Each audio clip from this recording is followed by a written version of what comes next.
ओम गुरुवे नमः। जुगाद गुरुवे नमः। सतगुरुवे नमः। श्री गुरुदेव नमः। परमपिता परमेश्वर और गुरु साहिबान के रहम और करम से हम सब भाई बहन स्पिरिचुअल टॉक चैनल पर सत्संगों का आनंद ले रहे हैं। ये सत्संग श्री गुरु ग्रंथ साहब के अंतर्गत सुखमनी साहब के पदों के माध्यम से किए जा रहे हैं। आज हम 5वें श्लोक के अंतर्गत तीसरे पद को लेंगे। पहले हम इसका उच्चारण करेंगे और उसके बाद इसके भावार्थ को समझने का प्रयास करेंगे। गौरे सुखमणि महिला 5वां श्लोक 5वां। देन हार प्रभु छोड़ के लागहियान सुआई। नानक कहो न सीजई बिन नावे पत जाई। श्लोक। अनेक भांति माया के हेत सर पर होवत दान अनेक। विरक्ति छाया क्यों रंग लावे। ओ बिन से ओह मन पछतावे। जो दिसे सो चालन हार। लपट रहो ता अंध अंधार। बताओ सो जो लावे नेह। ताको हाथ न आवे केह। मन हरि के नाम की प्रीत सुखदाई। कर कृपा नानक आप ले लाई। प्यारे भाई और बहनों, हमारे धर्मशास्त्र अनेक महापुरुषों के जीवन के व्यक्तिगत अनुभवों का संकलन है। संसार में जब कोई इंसान पैदा होता है तो बचपन से लेके और जिंदगी के अंत तक वो संसार के अलग अलग वातावरण में अनुभव प्राप्त करता है।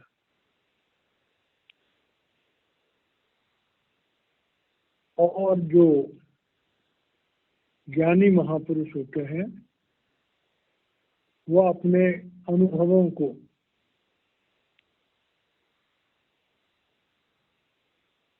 लिखित रूप से साहित्य के रूप में, सत्संग के रूप में, भजनों के रूप में उसका संग्रह करते हैं, जिससे बाकी लोग उनके अनुभवों से सीख सकें। संसार में कई किस्म के लोग होते हैं। कुछ लोग होते हैं जब तक उन्हें कोई स्वयं का अनुभव नहीं हो तब तक वो किसी की बात मानते ही नहीं। और जब उनका स्वयं का अनुभव होता है तो उसमें उन्हें भले बुरे अनुभव होते हैं उसकी कीमत चुकानी पड़ती है। लेकिन जो समझदार लोग होते हैं वो दूसरों के अनुभवों से सीखने की कोशिश करते हैं। अगर माना किसी ने कहा कि इस रास्ते पे पत्थर हैं, कांटे हैं, आप जूते पहन के जाइए जिससे आपके पैरों में ठोकरें न लगे, कांटे न चुभे। जो कहना मान लेता है वो जूते पहन के जाता है, कांटों से ठोकरों से बच जाता है।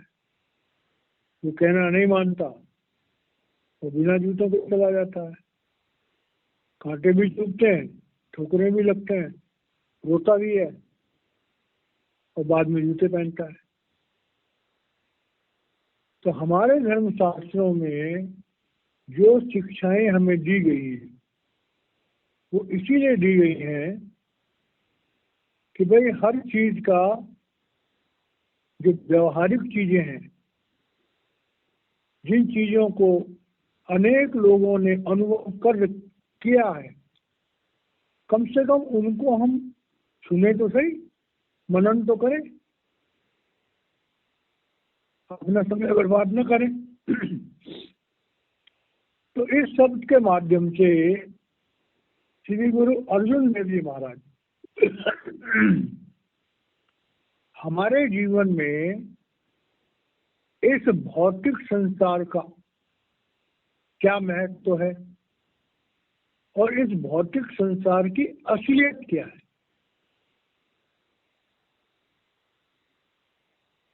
उसमें हमारा शरीर भी आ गया, उसमें हमारे शरीर से जुड़े हुए सारे संबंध भी आ गए, उससे ये प्रकृति भी आ गई, सब कुछ आ गया। तो इस शब्द में बहुत सुंदर तरीके से समझा रहे हैं कि आने की भांति माया के हेत सर पर होवत ज्ञान अनेत।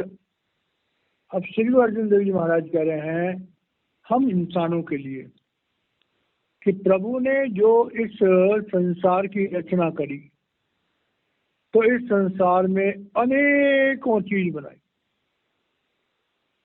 गौर से हम देखें तो पृथ्वी तत्व के द्वारा, जल तत्व के द्वारा, अग्नि तत्व के द्वारा, वायु तत्व के द्वारा इस ब्रह्मांड में प्रभु की कितनी रचनाएं हैं। आकाश तत्व तो साथ में है ही। हम इंसान हैं, हमारा ये शरीर पंच भौतिक है, इस शरीर पर हम कपड़े पहनते हैं तो कपड़ों के लिए कपड़े कहाँ से बनते हैं, उसके लिए कपास है, बाकी चीजें हैं।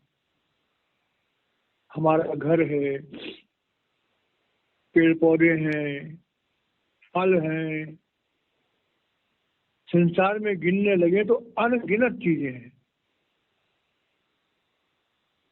इस पृथ्वी पर जीव आत्माओं को बसाने के लिए भगवान ने अनेक अनगिनत चीजें हम लोगों के लिए बनाई है। लेकिन उसका जो बेसिक पर्पज क्या है, वो बेसिक पर्पज है कि जो जीव आत्मा हम में निवास कर रही है उसको भूल में डाले रखना, उसे गफलत में डाले रखना, उसे इस माया में कैद करके रखना। श्री गुरु अर्जुन देव जी महाराज इस शब्द के माध्यम से फरमा रहे हैं कि भाई दो शक्तियां हैं, एक अकाल पुरुष की शक्ति है जिसका नुमाइंदा हमारी आत्मा है, दूसरा काल पुरुष की शक्ति है जिसका नुमाइंदा मन है। तो काल पुरुष ने, काल निरंजन ने अपनी सत्ता को बनाए रखने के लिए, हम जीवों आत्माओं को कैद करे रखने के लिए अनंत अनंत फैसिलिटीज हमें देनी है जिससे हम इस संसार की कैद में खुश रहें, आनंद करें। और वही हो रहा है कि जो माया के अनेक रंग भगवान काल निरंजन में बनाए हैं जीव आत्माएं उसमें रम गई। लेकिन श्री गुरु अर्जुन देव जी महाराज कह रहे हैं कि ऐ जीव आत्मा, जिन इस संसार की रंगरेलियां, इस संसार के भोग विलास, इस संसार की सारी चीजें अगर गौर से देख तो ये हमेशा रहने वाली नहीं है। इस संसार में सब कुछ बदल रहा है। इस संसार का नियम है, हर चीज की उत्पत्ति होती है, वो फलती फूलती है और उसका विनाश हो जाता है। तो अनेक भांति माया के हेत सर पर हो तो जान अनेत, कि भाई ये जो है इंसान उसमें लंपट है। हम कितनी बुरी तरह से इस दुनिया से अट्रैक्टेड है, लेकिन ये संसार जो है ये अनेत है, ये नश्वर है, ये नाशवान है, ये खत्म होने वाला है। हर चीज बदलती रहती है। इंसान पैदा होता है, एक छोटा सा बालक होता है, एक छोटा सा नन्ना मुन्ना बच्चा होता है, धीरे धीरे शरीर बढ़ता है, बालक बनता है, जवान बनता है, अधेड़ बनता है, वृद्ध बनता है, मर जाता है। और यही हाल समस्त जीवों का है, समस्त 84 लाख योनियों का है। तो ये परिवर्तन जो हमें विनाश की तरफ, नाश होने की तरफ ले जा रहा है, उस परिवर्तन को हमें समझना होगा। श्री गुरु अर्जुन देव जी महाराज कह रहे हैं, ऐ जीवात्मा, तुझे ये शरीर मिला, शरीर के लिए, जिंदा रखने के लिए भगवान काल निरंजन ने अनेकों सुविधाएं बना रखी है। लेकिन इस बात को याद रखो कि ये सारी चीजें नाशवान है। एक समय है जिसके लिए इनका अस्तित्व रहता है और इनका नाश हो जाता है। और इनकी अवस्था कैसी है कि बिरख की छाया स्यों रंग लाई, ओ बिन से वह मन पछताई। अब ये देखिए कि वृक्ष की छाया, और वृक्ष की छाया क्या होती है? जब सूर्य निकलता है तो सूर्य के सामने जो भी चीज आती है, माना वृक्ष आ गया, तो वृक्ष की जो स्थूल छाया है, स्थूल पार्ट है, जिसमें से रोशनी पास नहीं हो सकती, तो उसका नीचे प्रतिबिंब बन जाता है। उसका नीचे जो है एक उसी आकार का रूप बन जाता है और उसे हम छाया कहते हैं, प्रतिबिंब। तो वृक्ष जो है एक अलग चीज है और वृक्ष का प्रतिबिंब एक अलग चीज है। तो मतलब क्या हुआ कि जो वृक्ष है, सूर्य की रोशनी इस पर पड़ने पर उसका प्रतिबिंब बनता है। सूर्य बदलता रहता है, वो प्रतिबिंब भी बदलता रहता है, उसकी डायरेक्शन भी बदलती रहती है। सूर्य जब अस्त होता है तो वो छाया भी गायब हो जाती है। तो ये संसार जो है ये उस प्रभु के विधान की छाया है। जैसे पहले बताया था कि जो बचपन का समय होता है, बच्चा कितना सुंदर होता है, लेकिन बड़ा होता है तो वो बचपन गायब हो जाता है, फिर जवानी गायब हो जाती है, फिर अधेड़ अवस्था गायब हो जाती है, फिर बुढ़ापा भी गायब हो जाता है, और फिर इंसान का ये शरीर भी गायब हो जाता है, ये भी जल जाता है। तो ये जो माया है, ये जो दुनिया है, ये एक रिफ्लेक्शन है, ये एक प्रतिबिंब है, ये एक धोखा है, ये सच्चाई नहीं है। तो वृक्ष की छाया में, जब वृक्ष की छाया होती है और उसके नीचे बैठकर अगर हम ये सोचें कि अब हमें हमेशा हमेशा के लिए एक सहारा मिल गया, तो हमारी भूल है। क्योंकि जैसे सूर्य की डायरेक्शन बदलती है वृक्ष की छाया भी बदल जाती है। जहां हम वृक्ष की छाया में बैठे हुए थे, थोड़ी देर के बाद वहां पर या तो धूप आ गई या छाया गायब हो गई। तो ये संसार जो है जिसमें हम रह रहे हैं, चाहे वो हमारा शरीर हो और चाहे हमारे इस शरीर से जुड़े हुए हमारे दुनिया के रिश्ते हैं, हमारा घर बार हो, हमारा धन धान्य हो, तो ये सब चीजें जो है नाशवान है, चलायमान है। और इनसे प्रेम करना अपने आप को धोखा देना है, क्योंकि प्रकृति के नियम के मुताबिक वो अपने आप गायब हो जाएंगे। जीवन में देख लो, हमारे परिवार में लोग होते हैं जो वृद्ध होते हैं, उनको तो साधारण तरह से मौत का सामना करना पड़ता है, लेकिन जो जवान होते हैं, छोटी उम्र के होते हैं, कई बार वो भी चले जाते हैं। अब ये सब चीजें हमारी समझ में नहीं आती हैं, क्योंकि हम प्रभु के विधान को नहीं जानते। श्री गुरु अर्जुन देव जी महाराज कह रहे हैं कि ऐ जीवात्मा, ये जो संसार, ये भौतिक जगत है, ये भगवान काल निरंजन का एक नाटक है। जैसे एक नाटक होता है, उसमें बहुत सारे पात्र होते हैं, कोई माता बनता है, कोई पिता बनता है, कोई भाई बनता है, कोई पति बनता है, कोई पत्नी बनता है। नाटक हो रहा है, उसमें पिता भी है, माता भी है, पति भी है, पत्नी भी है, बाल बच्चे भी हैं। आपस में उसी तरह उनके डायलॉग होते हैं। जैसे नाटक खत्म होता है, सब भाग जाते हैं, न कोई किसी का पति, न कोई किसी की पत्नी, सब अलग अलग है। पूछा गया तुम तो पति पत्नी थे? नहीं, वो नाटक था। तो इसी तरह से इस संसार में हम लोग जो जी रहे हैं, गौर से सोचें कि हम जीव आत्मा हैं, कहाँ से आई?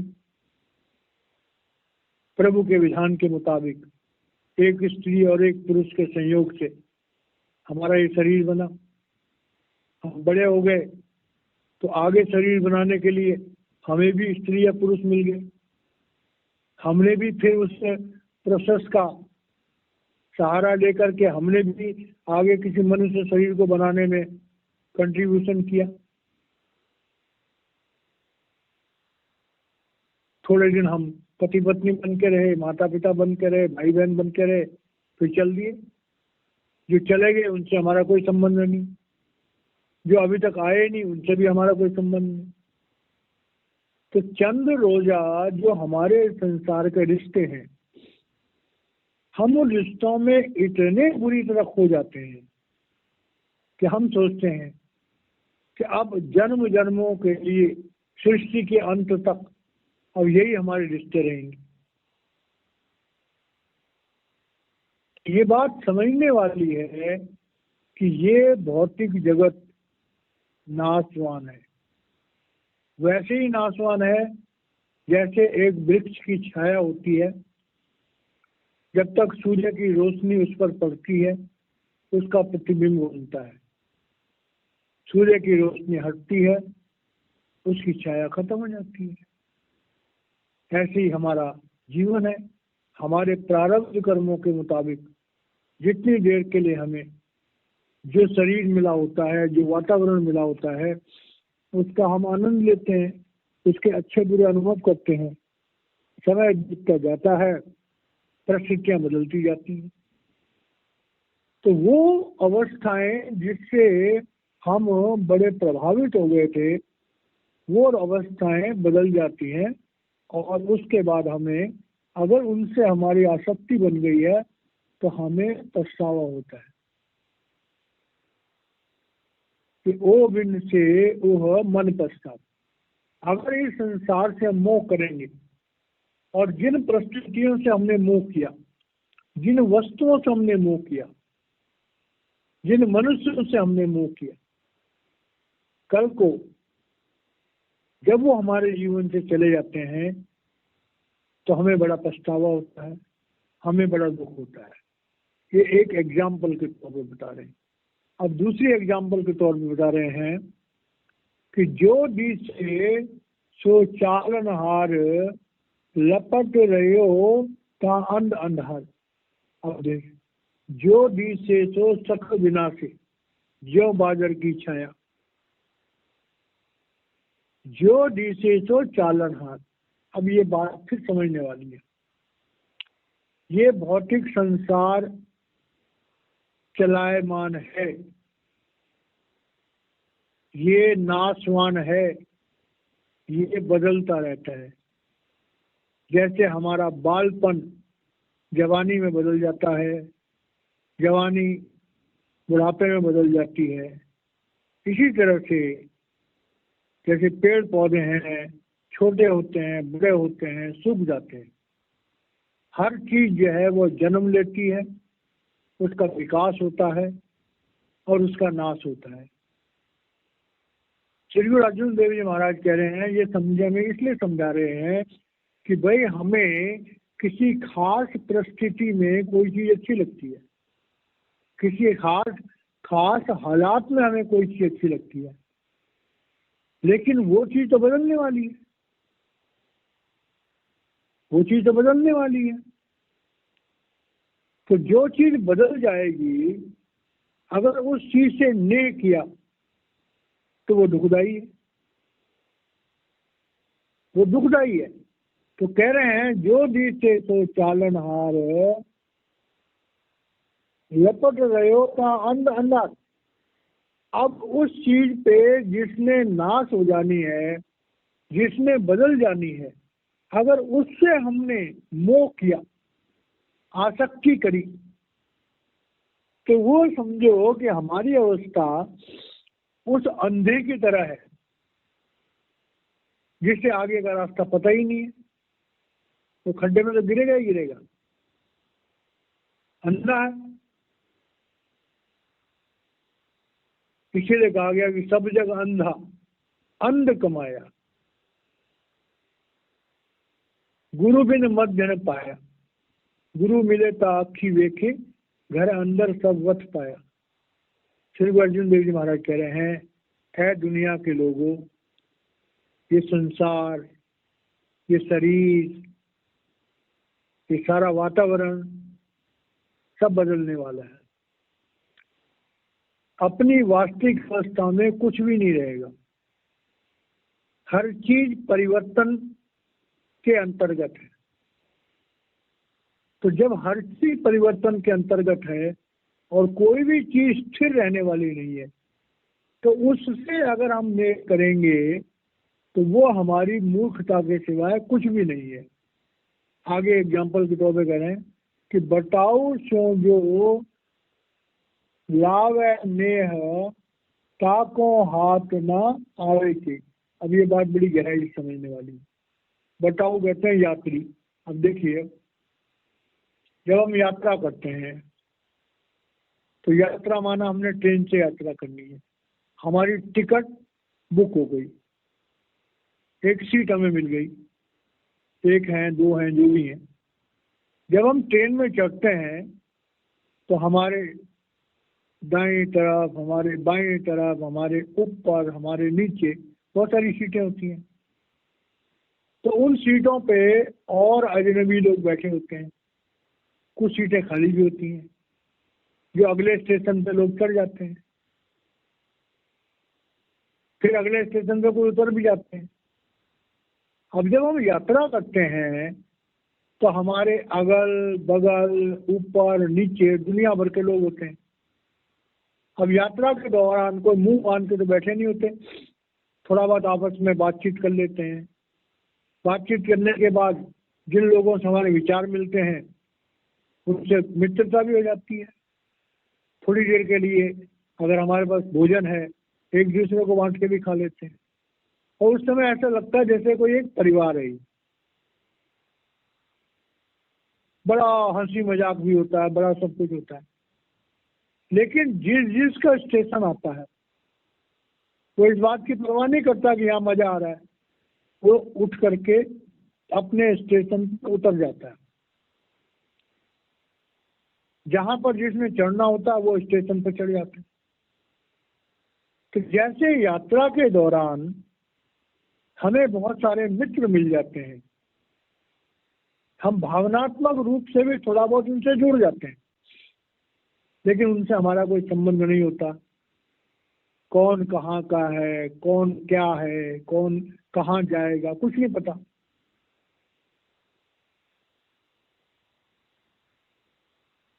जिसे कहा जाता है कहीं का ईंट कहीं का रोड़ा, और भानुमति ने कुनबा जोड़ा। अगर उस समय हम उस ट्रेन में उन लोगों को देखें जो आपस में लगता कोई कुनबा है, लेकिन किसी का किसी से कोई संबंध नहीं, सब अपने अपने स्टेशन पर उतर जाएंगे, और जब हमारा स्टेशन आएगा तो हम भी उतर जाएंगे। तो कह रहे हैं कि बटाऊ जो लावे लावे नेह ताको हाथ नावे के। अगर हम यात्रा के दौरान उन अजनबी लोगों से अपना नेह बना लें, उनसे हमारा प्यार बन जाए, उनसे हमारी आसक्ति बन जाए, तो वो तो भैया अपने स्टेशन पर उतर जाएंगे। तो उसके बाद उनसे हमें प्राप्त तो कुछ नहीं हुआ, लेकिन हमारे को भावनात्मक चोट जरूर लग जाएगी। तो इस बात के रेफरेंस से हमें क्या समझा रहे हैं, हम मनुष्य हैं, जीवात्मा है। समय आता है कोई आत्मा किसी घर में बच्चे के रूप में जन्म लेती है। जब बच्चे के रूप में जन्म लेती है तो पैदाइश से उसे माता पिता मिल जाते हैं, भाई बहन मिल जाते हैं। बड़े होते हैं तो पत्नी भी मिल जाती है, फिर उनके बच्चे हो जाते हैं। फिर उसके बाद समय के साथ साथ जो है, जो वृद्ध हैं या जिनका जीवन पूरा हो गया है, वो हमारे उस यात्रा में से अलग हो जाते हैं। परिवार में देख लो, किसी की मौत हो रही है तो किसी का जन्म हो रहा है। तो इस हमारी यात्रा में, संसार की इस यात्रा में, जैसे मुसाफिर नए भी आते रहते हैं और जाते भी रहते हैं, इसी तरह से हमारे जीवन में नए जन्म भी हो रहे हैं और हमारे परिवारजन जो है वो जा भी रहे हैं। तो कह रहे हैं भाई ये एक यात्रा की तरह से हमारा जीवन है। अगर ऐसा समझोगे तो इस संसार में तुम अपने मकसद को पूरा कर लोगे, और नहीं तो जो होगा, इस संसार में उलझे रहोगे और तुम्हें हाथ कुछ नहीं आएगा। चाहे वो पति पत्नी हो, चाहे माता पिता हो, चाहे भाई बहन हो, और चाहे बाल बच्चे हो। जितना मर्जी प्यार कर लो, या तो वो पहले शरीर छोड़ जाएंगे या तुम पहले शरीर छोड़ जाओ। और आखिर जो हमारी आत्मा है वो अकेली आई है और अकेला ही उसको जाना होगा। तो कह रहे मन हरि के नाम की प्रीति सुखदाई। अब ये बात बड़ी गहराई समझने वाली है। श्री गुरु अर्जुन देव जी महाराज कह रहे हैं कि ये मन जो है ये ही आसक्तियां पैदा करता है। हम मन के माध्यम से ही इस भौतिक जगत में प्रेम करते हैं, और इस मन को समझाना ही जरूरी है। लेकिन समझाएंगे कैसे? अगर हमें अपने मन को समझाना हो, क्या कह रहे हैं कि मन हरि के नाम की प्रीति सुखदाई। अब हरि के नाम की प्रीति सुखदाई वो कब होगी? जब हमारे जीवन में एक समर सदगुरु होगा। समर सदगुरु हमें नामदान देगा, हमें उस परमात्मा से जुड़ने का तरीका बताएगा, उस नाम से जोड़ेगा। जब हम उसका नाम का सिमरन करेंगे तो अंदर के शब्द और प्रकाश से जुड़ेंगे। तो यहाँ पर श्री गुरु अर्जुन देव जी महाराज कह रहे हैं कि मनुष्य जीवन का जो सबसे प्रमुख उद्देश्य है वो है कि हम अपनी आत्मा को पहचाने, अपनी आत्म जागृति को पहचाने। मन हरि के नाम की प्रीति सुखदाई। अब ये बात कौन कहेगा? जिसकी आत्मा जागृत होगी। हम लोगों को तो मन जागृत है, मन हमें कमांड कर रहा है, मन के कहने पे हम चलते हैं, आत्मा का हमें पता ही नहीं।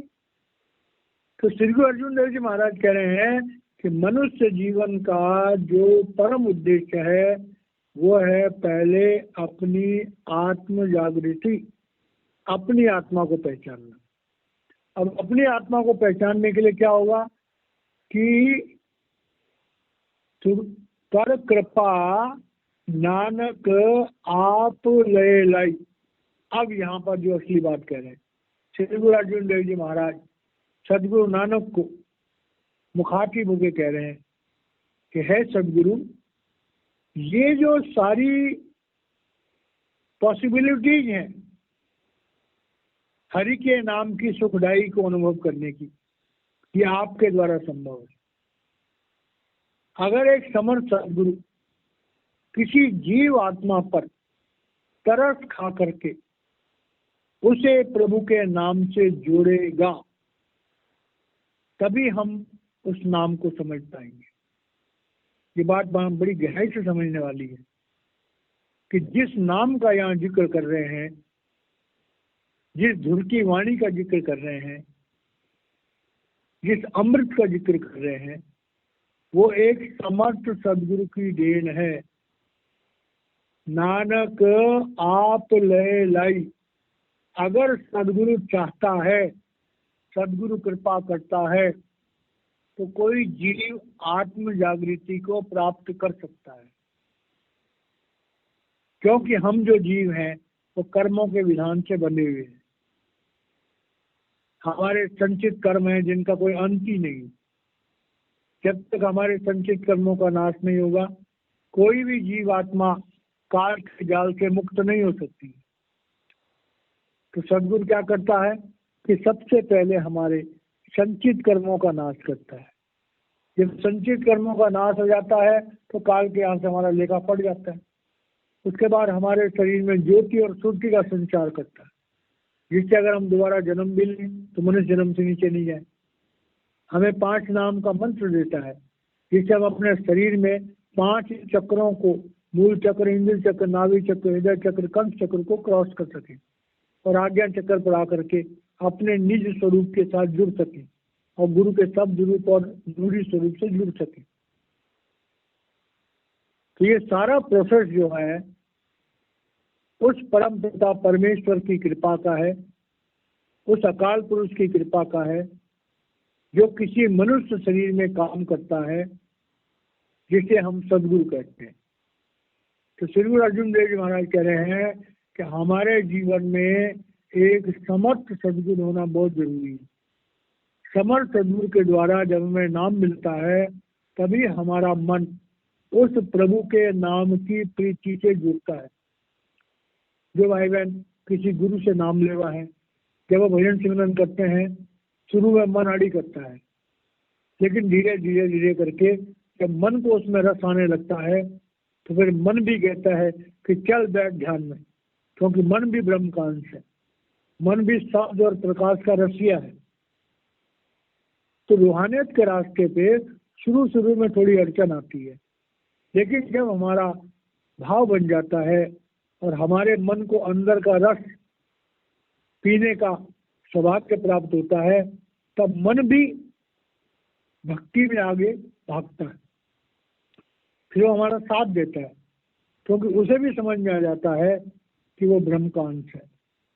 तो इस तरह से जो है श्री गुरु अर्जुन देव जी महाराज जी ने इस पद के माध्यम से हमें ये बताया कि ये संसार नश्वर है, ये शरीर नश्वर है, संसार की सारी माया चालनहार है, नाशवान है। इसलिए अगर प्रेम करना है तो प्रेम किसी समर्थ सदगुरु से करो, प्रेम उस परमात्मा से करो, प्रेम नाम से करो जो अविनाशी है। नाशवान चीजों से प्रेम करोगे तो आखिर में पछताना पड़ेगा, रोना पड़ेगा और उसका कोई फायदा नहीं है। तो इस तरह से जो है ये संदेश हमें मिला। 5वें श्लोक का ये तीसरा पद है कि यहाँ समाप्त होता है। हम वाणी को विराम देते हैं, बाकी का कल होगा। जय महाराज जी।